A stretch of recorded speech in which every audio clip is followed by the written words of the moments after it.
So, okay guys, So, mag-start pa tayo ulit magsagot isa pang problem. So, for this problem, meron tayo dito dalawang cylinder na located sa isang ditch, or isang hukay, So, we have two cylinders, a larger cylinder weighing 400 pounds and then a smaller cylinder weighing 200 pounds. So, in this case, ang gagawin natin dito is for us to be able to solve for the reactions at all the contact points. So kung titingnan natin corresponding configuration, ang contact points natin is you have A, you have B, you have C, as well as D. So in this case, ang requirement natin dito is for us to be able to solve for the values of RA, RB, RC, and then RD respectively. So yan. So kung titingnan natin corresponding configuration, meron tayo dito makita mga corresponding free body diagram. So in all, meron tayo dito malilocate na 3 free body diagrams. So as a whole, makikita natin, meron tayo dito makikita free body diagram showing the two cylinders. So in this case, kung titingnan natin, ito yung maging corresponding free body diagram niya. So sa B, meron tayong upward reaction provided by the horizontal plane surface. So lalagay natin dito. So you have here RB. And then dito sa may right side, meron tayo ditong location at D. So ibig sabihin, meron tayo ditong corresponding reaction provided at D. So in this case, you have RD. And then another one, you have A. So technically speaking, itong RA na to, nag-exert siya ng horizontal force directed towards the right. So in this case, you have here RA. Yan. Tapos, kung titinan natin, dito sa may point na to, so you have here C, So wala tayong makikita ditong corresponding reaction kasi wala namang disengagement o walang separation that actually took place. So unless meron kayong tatanggalin, doon lang tayo maglalagay ng corresponding reaction, di ba? So ayan. So to finally complete yung tinutukoy nating free body diagram, indicate na natin yung mga corresponding weight. So weight is always considered to be a downward component force. So 200 dito, then you have here 400, di ba? So lalagay natin dito, you have here 200, and then last one dito naman sa side na to, you have here 400. Yan. So in this case, lumalabas pag kinalbeto natin ngayon corresponding configuration, so you have here 400, ito naman you have here 200 pounds, di ba? So kung i-assess natin ngayon yung corresponding configuration, lumalabas via dito sa whole free body diagram, unknown si RD, unknown si RB, and then unknown si RA. Diba? So, ayan. So, in this case, lumalabas, kung tayo man ay magtitik ng summation forces vertical, it is found that yung value ng RB natin is equivalent sa combined values ng 400 as well as 200. Kasi RB is going up, positive. So, 400 is going down, 200 is going down. So, negative to, positive naman si RB. So, in this case, pwede natin sabihin na yung value ng RB natin for this whole free body diagram, ang equivalent value niya is 600 pounds, di ba? However, kung gagamitin natin yung current whole free body diagram, ang idea lang natin dito is yung value ng RD sa yung value dito ng RA is said to be the same. Pero wala tayong way para makuha natin yung value ng RD as well as RA respectively. So in this case, lumalabas, yung paggamit natin ng whole free body diagram is not yet possible. So ang gagawin natin dito is for us to be able to solve for yung values ng RA, RB, RC, as well as RD respectively, ang gagawin natin dito is hindi natin gagamitin yung whole free body diagram. Rather, ang gagawin natin dito is gagamitin natin yung individual free body diagram. So, kung papasinin natin, yun at yun pa rin makikita natin. So, lumalabas, andun pa rin si RD. So, ito ngayon si RD. And then, nandito pa rin si RB. So, si RB, nandito pa rin siya. RB going up. So, ito ngayon si RB. So, last one, you have RA. RA ito. So, you have here RA. So, don't forget yung mga corresponding weights natin. So, isang 400, isang 200. So, 400 to. Ito naman is you have here 200. Yan. Now, kung papansin natin, since meron tayong separation that took place actually dito sa may point at C, doon na natin ngayon makikita yung RC as RC, So in this case, lumalabas na yung RC natin is going in this particular direction. So para yun sa smaller cylinder. Pero pag tinignan naman natin yung corresponding reaction provided by the smaller cylinder, pupunta dito sa larger cylinder. So yung RC naman natin is going down. So yan. So again, lumalabas. Since meron tayong inclined reaction dito at in terms of RC, pwede natin siyang i-breakdown. So breakdown natin. So ito is RC of Y. Ito naman is RC of X. So ganun din dito. RC of X, tapos ito naman is RC of Y. Yan. Of the two individual free body diagrams, the 200-pound cylinder saka 400-pound na cylinder, mas dapat nating unahin yung smaller cylinder kasi lumalabas less yung corresponding unknowns, di ba? So in this case, ang gagawin natin dito is isolate natin yung 200-pound na cylinder. So lagay natin, isolate the 200-pound na cylinder. So once magkaroon ng isolation, ito siya. So ang gagawin ngayon natin dito is lagyan natin mga given values. So mga given values natin dito, you have 200 pounds. So yan. And then another one is sa side na to, makikita natin meron D. Or in this case, you have here RD, di ba? So you have here RD. So sa kabilang side naman, merong reaction na provide yung larger cylinder, which is in terms of RC. So once again, since meron tayo ditong inclined force o inclined reaction, breakdown natin siya. So eventually, ito ay magiging RC of Y. Ito naman is magiging RC of X. Notice na meron tayong RC of Y as well as RC of X. So eventually, pag bin-breakdown natin yan, magiging cosine, ito naman magiging sine, di ba? So notice na wala tayong mga corresponding angle dito. However, kung titingnan natin yung figure natin dito, meron tayong makikitang isang right triangle. So tingnan natin yung corresponding right triangle, no? So ito siya. So yan. Ito. Tapos ito, di ba? So tingnan natin yung right triangle natin dito. So since yung corresponding radius na is you have 2, dito sa side na to, magmula dito hanggang dito, 2. And then ito naman hanggang dito is 1. So magmula dito hanggang dito is 1. Ito naman magmula dito hanggang dito is you have 2. So kung yung corresponding hypotenuse side natin dito, you have 3, di ba? So labas natin siya. So you have 3. So kung titingnan naman natin dito, so lumalabas ang radius natin dito is you have 2. 2 to. So labas natin yung 2. Ito naman, baba natin, labas natin. So, yung radius naman niya is you have 1. So, since yung total length natin dito, total width ng pinaka-hookay natin dito measures 5.6. So, 5.6 less 2, you have so far 3.6. So, magmula dito hanggang dito, you have 3.6. So, another less 1. So, lumalabas 3.6 less 1. So, lumalabas yung corresponding adjacent side natin dito is you have 2.6. Ayan. So, 2.6 siya. So, ang gagawin natin dito is complete na natin yung right triangle para no need na para kuhanin natin corresponding angle. So, by the use of the Pythagorean theorem formula, so you have 3 square minus 2.6 square. Kuhanin natin yung square root ng value niya. So, eventually, ang lalabas na value sa kanya is you have 1.49666. Or technically speaking, pwede natin sabihin na itong side na to is you have 1.5. Yan. So, tingnan natin yung right triangle natin dito. So, yung right triangle natin dito is you have 2.6 as the adjacent side, 1.5 as the opposite side, and then eventually yung hypotenuse side naman natin is you have 3. Yan. So, since ang given naman natin dito is yung 200 pounds, so yung 200 pounds natin dito is actually vertical. So, in between the dalawang formulas applicable, summation forces of X at summation forces of Y, ang mauna dito would be summation forces vertical. O sigma F of Y, all forces going up considered to be positive. So, in this case, titingnan natin. So, since yung 200 natin is going down, negative 200, then, base dito sa ating corresponding configuration, ang kukontra sa 200 is yung RC of Y. So, positive RC of Y is equivalent to 0.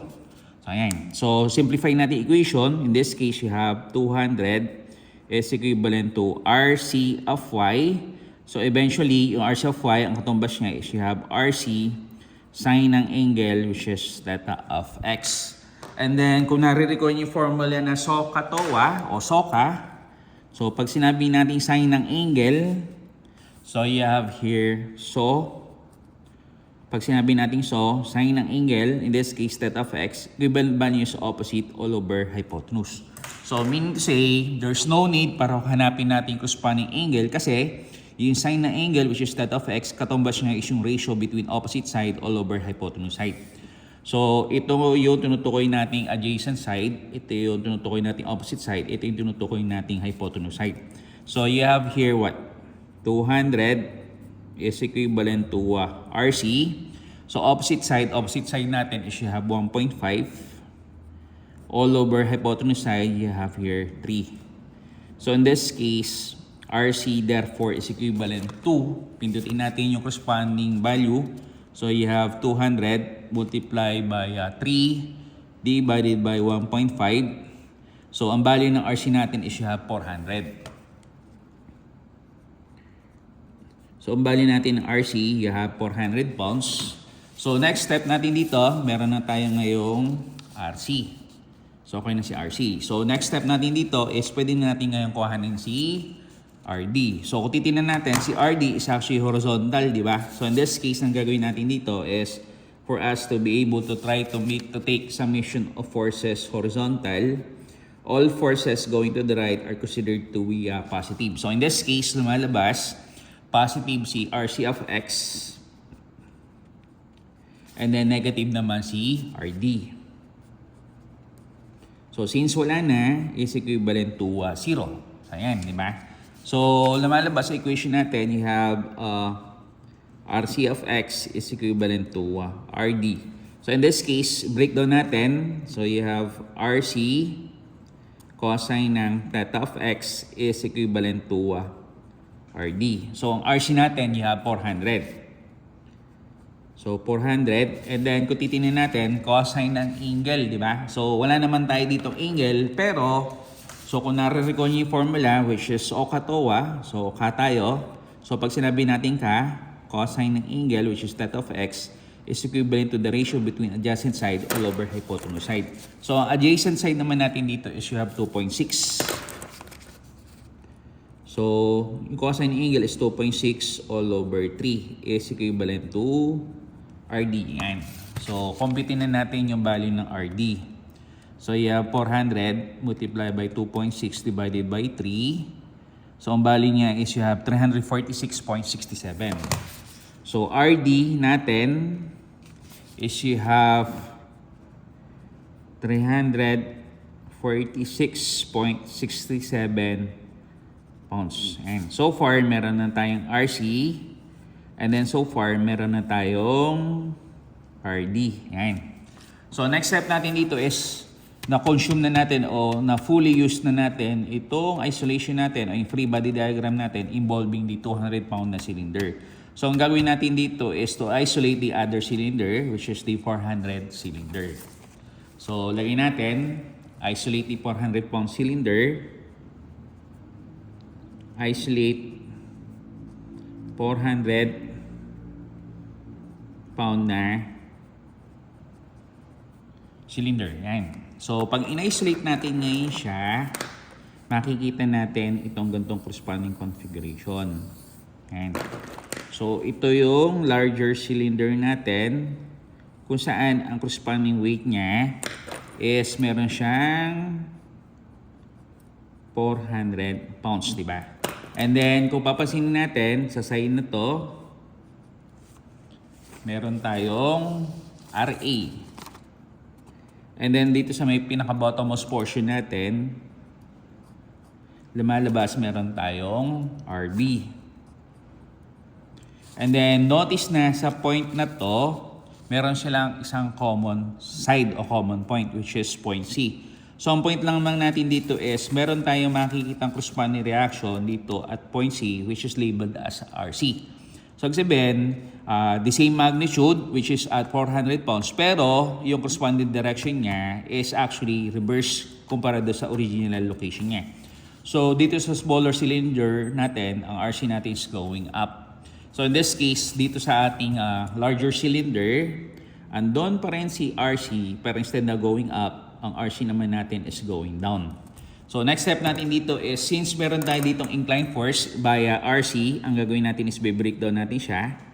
So you have here RC of X, ito naman si RC of Y. Then kung papasin natin, magagamit pa rin natin yung triangle dimension. Ang triangle dimension is you have 3, 1.5 as well as 2.6. So sulat ko, you have here 3, 1.5 as well as 2.6. Yan. So next step natin dito is kuhanin natin yung value ng RB. So si RB natin is vertical. So try natin mag-take ng summation forces vertical. All forces going up considered to be positive. So in this case, lumalabas isang vertical, another vertical, and then another vertical. So since si RB natin is going up, ang sign convention ng RB is positive. So si 400 na weight is always going down, negative, 400. And then another RC of Y which is also labeled as negative. So since wala na, sarado na natin yung vertical equation is equivalent to 0. So in this case, kuhanin natin si RB. So RB therefore is equivalent to 400 plus you have RC of Y. So in this case, you have 400. Tapos, i-breakdown man natin si RC of Y, magiging RC sine ng theta of X, diba? So again, ang katumbas nitong sine ng angle natin is you have the ratio between opposite all over hypotenuse. So RB therefore is equivalent to 400 plus yung RC value. Ang RC value natin is you have 400. Then opposite side, ang opposite side natin dito is you have 1.5. And then hypotenuse side is you have 3. Ayan. So technically speaking, ang RB natin then becomes what? So you have here 400 plus 400 multiplied by 1.5 divided by 3. So in this case, ang value ng RB natin is you have 600. So, 600 pounds, di ba? So, kung titingnan natin dito sa original configuration, kung tayo man ay magtitik na summation forces vertical, ang RB natin is positive, ang 400 natin is negative, ang 200 natin is negative. So, lumalabas, by the summation forces vertical, ang RB natin is equivalent to 400 plus 200, or in this case, you have 600. So, using a different approach or using different free body diagram, makikita pa rin natin na yung RB natin is still at a value of 600 pounds. Ayan. So, last one is kuhanin natin si RA. So, since si RA natin is horizontal, ang gagawin natin is for us to try to take summation forces horizontal. All forces going to the right considered to be positive. So, lumalabas dalawa lang siya. Isang RA, isang RC of X. So, si RA natin, since ito is going to the right, ang sign convention natin is positive. And then, yung RC of X naman natin, since ito naman is directed to the left, ang sign convention naman niya is negative. So in this case, lumalabas na yung RA natin is equivalent to RC of X, kung saan ang RC of X naman natin, ang katubas niya is you have RC cosine ng theta of X. Again, base doon sa formula na SOHCAHTOA, ang cosine ng angle, ang katubas niya is adjacent all over hypotenuse side, di ba? So lumalabas, RA therefore is equivalent to RC. So ang RC natin is you have 400. And then adjacent all over hypotenuse. So kung titignan natin sa corresponding configuration, adjacent side natin is you have 2.6. All over hypotenuse side, you have 3. Diba? Ayan. So lumalabas na yung RA natin, therefore is equivalent to 400. Abilit natin. So 400 multiplied by 2.6 divided by 3. So ang value niya is you have 346.67. 346.67 pounds. And now, to try to check kung tama ba yung values natin ng RA, RB, RC, as well as RD respectively, ang gagawin natin dito is consider na natin yung whole free body diagram. So, ang gagawin ko dito is i-redraw ko lang uli yung tinutukoy natin whole free body diagram. And then, base dito sa whole free body diagram, kailangan mag-counter lahat ng corresponding forces. Vertical sa vertical, horizontal sa horizontal. So, tingnan natin. So, lumalabas, ito yung larger cylinder. Ito yung smaller cylinder. So, smaller cylinder, larger cylinder. Ang corresponding values natin dito, meron siyang weight. Ang weight niya is you have here 400. Tapos, ang weight naman dito is you have here 200. And, tapos, kung titingnan natin, ito yung tinutukoy nating RD. Ito yung RD, di ba? RD to, RD. Tapos, ito naman yung tinutukoy nating RB. Last one, meron tayo ditong RA. So, ito naman si RA. So, titingnan natin ngayon dito, kailangan yung vertical sa vertical magkontrahan, horizontal sa horizontal magkontrahan. So, tingnan natin. So, from the figure, so from the figure, lumalabas na yung RA natin is positive, then negative naman si RD. Or RA is equivalent to RD, di ba? So yung RA natin, you have 346.67, and then yung RD natin is you have 346.67. So in this case, tama lang yung ginawa natin. So check. Di ba? So last one is yung sa vertical. So lumalabas na yung RB natin. Ang katumbas ng value is you have 400 saka 400 plus 200. So positive RB minus 400 minus 200 is equivalent to 0. So in this case, RB natin should have a value of 600 pounds. So kung check natin, ang RB natin dito, ang value niya is 600 pounds. Pero ginamit natin yung individual free body diagram ng 400 pound cylinder. In this case, nakuha pa rin natin yung value ng RB natin, which is still equivalent to 600 pounds. Pero ginamit natin dito yung kanyang whole free body diagram. So yan. So in this case, check, di ba? Now, since nag-match na ngayon yung mga corresponding values natin, ibig sabihin, yung na-obtain natin value dito is said to be correct. So, yan. So, this concludes my discussion for this particular configuration. Ayan.